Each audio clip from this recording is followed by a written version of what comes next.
aujourd'hui, c'est la restitution des textes, c'est-à-dire la suite et l'aboutissement surtout du travail qu'on a pu faire avec les enfants.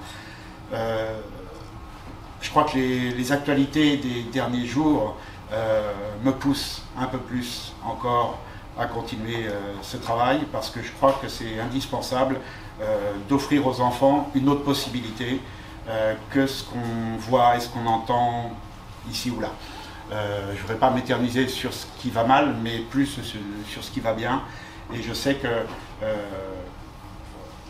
le temps qu'on passe avec les enfants à les aider à travailler leur imaginaire, à aller un peu plus loin dans les textes, le temps qu'on passe à leur permettre de s'exprimer autrement que par la violence, les jeux vidéo ou certaines pratiques qu'on peut observer.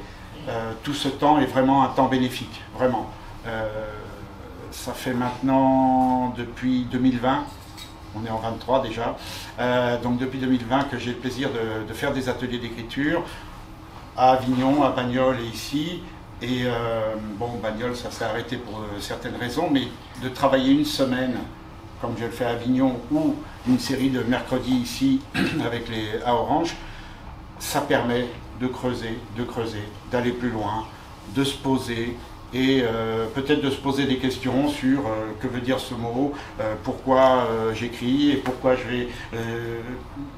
comment exprimer un petit peu plus ce qu'on a dans la tête. Le plus compliqué dans l'écriture, c'est cette espèce de magma qui est là, avec beaucoup d'idées parfois, et puis il faut passer par le canal du bras pour écrire, et donc c'est vraiment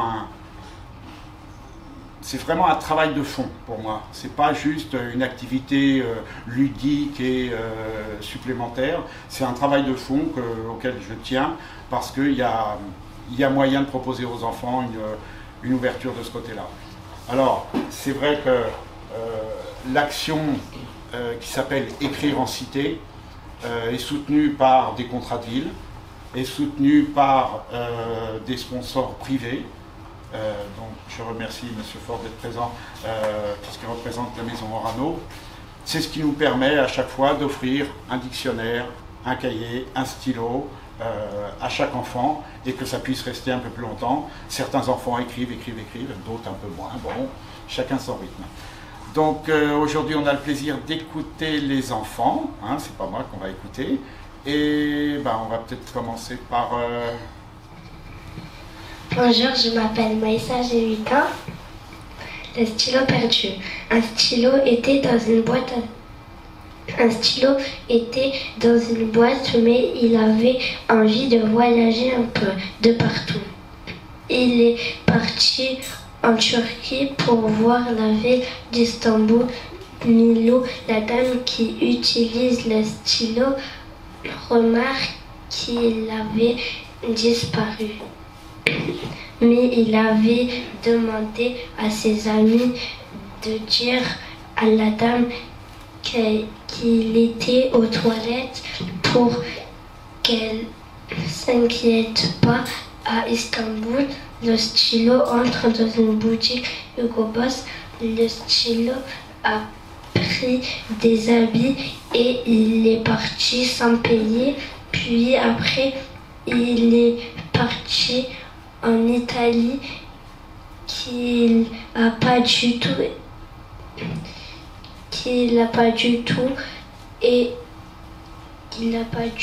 aimé, et il est parti au Maroc. Il a aimé, du coup il a dormi là-bas.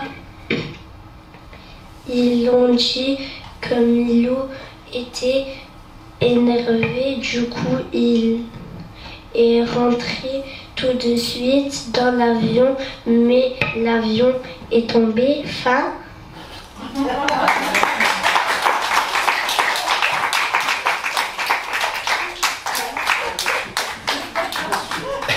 Je tiens à signaler juste qu'en fait, il n'y avait pas de consigne de direction de texte. Et chaque enfant est parti là où il a voulu. Donc, c'est ça la diversité aussi. Et plutôt que d'envoyer tout le monde sur le même chemin Je leur ai laissé prendre chacun de leur. Bonjour, je m'appelle Mohamed, j'ai 10 ans. Naruto. Il était une fois un garçon qui s'appelait Naruto. Il avait 25 ans, il faisait son entraînement de judo. Ses chaussures étaient noires et ses vêtements étaient noirs et orange. Il portait un bandeau sur sa tête. Il a vu Kakashi qui veut le combattre. Naruto fait apparaître des clones pour trouver le vrai Naruto. Kakashi lance des boucles de feu. Naruto a un pouvoir qu'il utilise sur Kakashi. C'est le pouvoir du dragon. Il avait battu Kakashi, le combat était épique. Naruto devient maître du Kung-Fu avec ses pouvoirs incroyables et imbattables. Le lendemain matin, Naruto est concentré pour son entraînement. Il doit faire les défis, les esquives, des personnages et le Sharingan. L'entraînement se termine.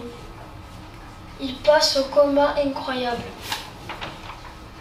Des personnages participent et Naruto aussi. Depuis 3 heures, il avait battu 5 personnes, mais il manquait un personnage. Il était trop fort, mais il abandonnait jamais ses combats.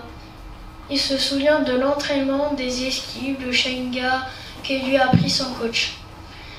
Il faisait des esquives, puis son dernier pouvoir, le Sharingan. Et ça a fait l'explosion partout. Naruto gagne cette compétition en 2-2. Il devient de plus en plus fort. Les supporters d'isolent à Naruto.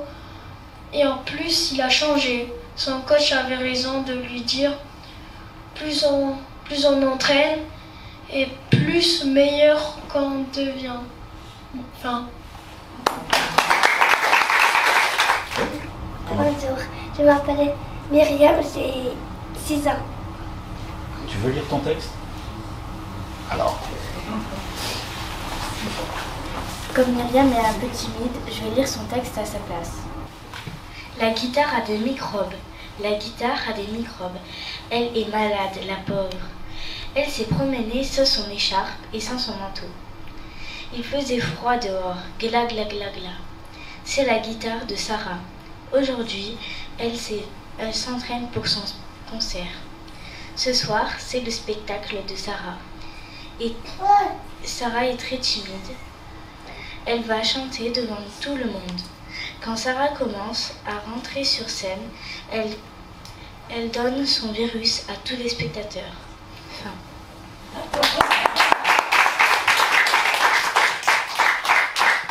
On a toujours des fins surprenantes. Je tenais à montrer juste le super dessin. Voilà. C'est toi qui l'as fait? Bonjour, je m'appelle Edem, j'ai 8 ans. Désir a vu dans un paquet de chips, il habite dans un quartier, il va acheter un transforme accessoire. Il va se marier dans un paquet de chips complètement double crémoignon. Les chips craquent et ils ont peur qu'ils se fassent manger et donc ils se sont cachés pour qu'ils ne se fassent pas manger. Et il a tapé un sprint de fou malade, il a attrapé, il a mangé, donc une chips au moins. Donc Daisy a pleuré.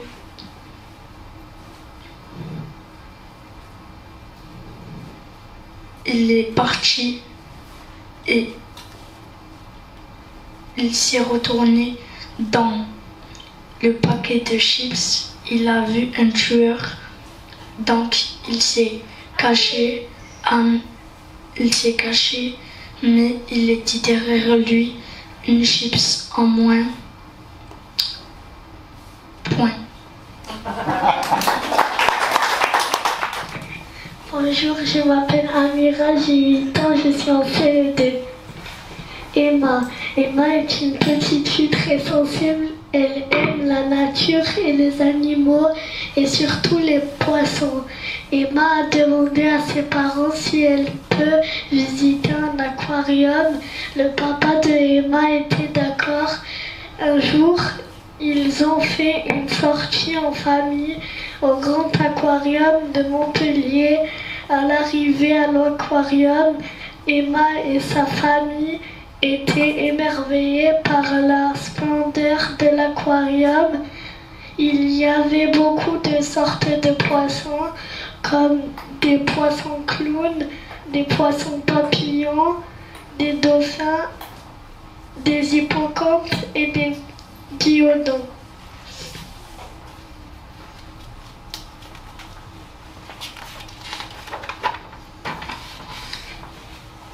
À la fin de la journée, le papa de Emma a réservé une surprise, un petit aquarium avec des poissons colorés. La petite fille était très heureuse de son cadeau et elle a remercié son papa. Elle lui a promis de bien s'en occuper. Fin. Bonjour, je m'appelle Myriam, j'ai 9 ans et demi. Et l'azuré. Est-ce que quelqu'un sait dans la salle ce que c'est un azuré? Myriam? Exactement. C'est l'histoire d'un azuré qui avait tout quitté. Sa maison, la jungle, ses parents, ses amis, ses habitudes. Pour aller ailleurs, il traversa tout le monde entier pour trouver un endroit agréable. Un jour, il trouva. C'était dans une ville. Il s'installa dans une maison avec un grand jardin, dans lequel il y avait plein d'insectes, des fourmis, des abeilles, des araignées et même d'autres papillons.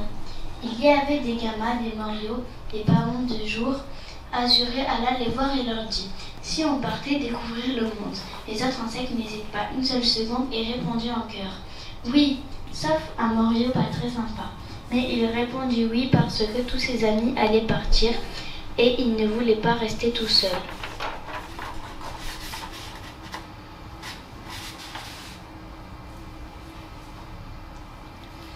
Il se prépara pour partir avec les autres quand tout à coup: mais on va aller où? Dit Madame Araignée. On va découvrir le monde, répond Azuré. Mais on commence par quoi? J'ai une idée, dit Azuré. Vous voyez cette branche? Oui, répondit les autres insectes. Il y a une feuille accrochée dessus. Si elle montre le nord, on va vers le nord. Si elle montre le sud, on ira vers le sud. Ok, répondit les autres insectes. Azuré jeta en l'air la branche, elle retomba par terre et elle montra le nord. On ira au nord, dit Azuré. Mais où au nord? Dit Gamma.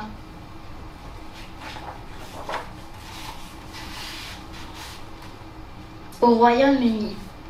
Le petit Morio n'est pas d'accord. Il veut commencer par l'Espagne. Azuré dit: on va voter. Azuré, Gamma, Madame Araignée, Madame l'Abeille votèrent pour le Royaume-Uni. Morio est le seul à voter pour le Sud. Alors il alla pleurer dans son coin. Azuré alla le voir et lui dit: pourquoi tu tiens autant à aller au Sud? Car j'ai de la famille là-bas et j'aime quand il fait beau et chaud. Tu sais quoi, tu m'as donné envie d'aller là-bas, dit Azuré. Oui, mais les autres insectes veulent aller au nord, dit Morio. Eh bien, tu vas leur donner envie comme tu l'as fait avec moi, dit Azuré. Allez, viens, on va leur dire. Les insectes venaient après un long moment de discussion. Ils décidèrent d'aller au sud. Quand tout à coup, quand tout le monde était arrivé, c'était un désastre. Il y avait des fleurs qui criaient, qui souffraient à cause du soleil qui leur tapait en pleine pétale. Alors Azuré a une idée. Tous les papillons, mettez-vous au-dessus des fleurs, et les insectes qui ne peuvent pas voler, ramenez-leur de l'eau. 1 heure plus tard, les insectes viennent voir Azuré et lui disent: c'est impossible, rien n'est impossible, répond Azuré. En travaillant 3 jours et 3 nuits sans s'arrêter, ils réussissent ensemble, tous ensemble. Fin.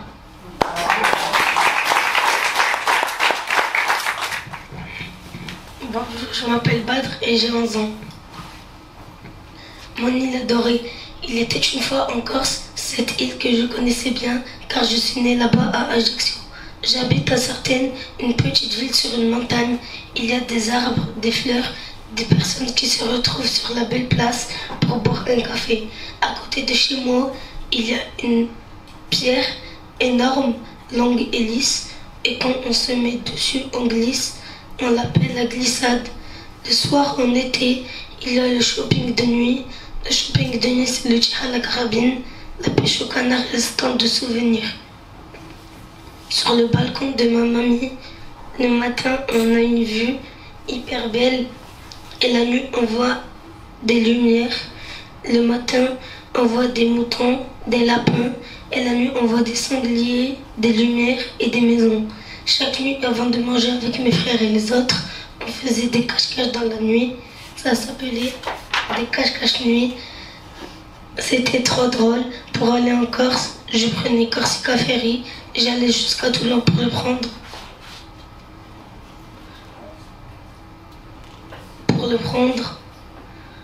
Dans le bateau, je m'amusais dans la salle de jeu, dans la piscine, etc. La mer était très agitée, il y avait des grosses vagues et des trous dans l'eau. Quand je sautais dans le bateau, je touchais le plafond. Il était 18h et il faisait nuit. Un bateau est passé à côté de nous. J'étais impatient de voir mes cousins et ma famille. Là-bas en Corse, je vais à la plage. J'aime bien l'odeur de la mer et du sable. Quand on sortait de l'eau, mon père nous prenait une pizza pour moi et mes frères. Fin. Bonjour, je m'appelle Camélia, j'ai 11 ans. Mona Lisa, c'est l'histoire de Mona Lisa qui s'ennuyait. À force de rencontrer des gens qu'elle ne connaissait pas, un soir, elle eut envie de sortir de son tableau, avec un gros torticolis et des crayons.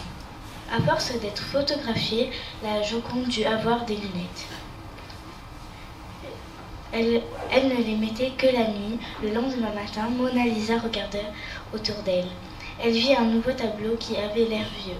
La Joconde posait une question. « Pourquoi êtes-vous venu ici ?» Le tableau lui répondit. « Parce que nous faisons une pause dans notre aventure. Pourriez-vous me raconter vos aventures ?» Elle répondit en chœur. « Oh oui !» Alors l'une commença. Elle dit qu'elle était allée voir le château de Chambord. Puis une autre raconta qu'elle était allée voir le château de Versailles. Bref, elles ont beaucoup voyagé. Avec toutes ces histoires, la Joconde eut l'idée d'écrire un livre. Ensuite, Mona Lisa appela le tableau de la bataille de Waterloo, qui datait du 18 juin 1815. Comme le tableau de la bataille de Waterloo raconte l'histoire de la guerre et qu'elle n'aime pas la guerre, la Joconde leur dit d'arrêter cette guerre. Ils vont tous partir à l'aventure et la sécurité du musée et tous les enquêteurs se mirent à leur recherche. Comme sur Terre c'était trop dangereux, mais ils ne l'ont jamais retrouvé car désormais ils sont sur la Lune. Fin.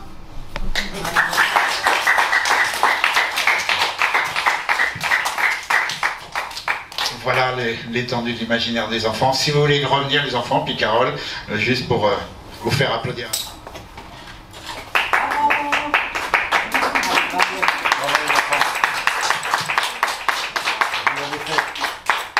Est-ce que certains veulent dire un mot? Oui, je voulais juste dire un truc dans le micro. D'accord, à toi. Au revoir à tous. Ah, tu parles. Super, en tout cas merci d'être venu. C'était une belle expérience, longue parfois, mais on y est arrivé. Qu'est-ce que tu as à dire? Allez. On a appris beaucoup de choses avec vous, toi et Carole. Et merci pour... Au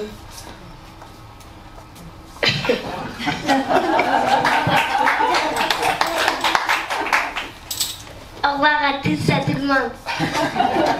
Mohamed. Merci beaucoup de venir ici pour nous lire. Merci à Dominique et à Carole. Par là, hop. Je tenais à remercier Dominique et Carole pour tous ces mercredis pour apprendre à écrire des livres. Merci aux spectateurs et à Dominique et à Carole.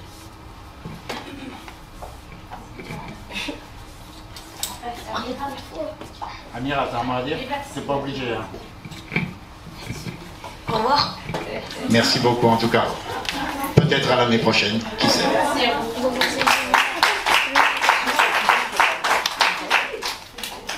Ah pardon, oui, Carole. Carole a quelque chose à dire. Alors, merci d'avoir été là. Bravo les enfants, vous avez fait un très très bon travail. Voilà, on vous offre une petite buvette avec une petite dégustation. On a une maman qui nous a fait un gâteau. Si vous voulez bien vous avancer. Et Badre, tu m'as promis que tu serais le serveur. Si tu veux bien le faire. Voilà, vous pouvez vous approcher.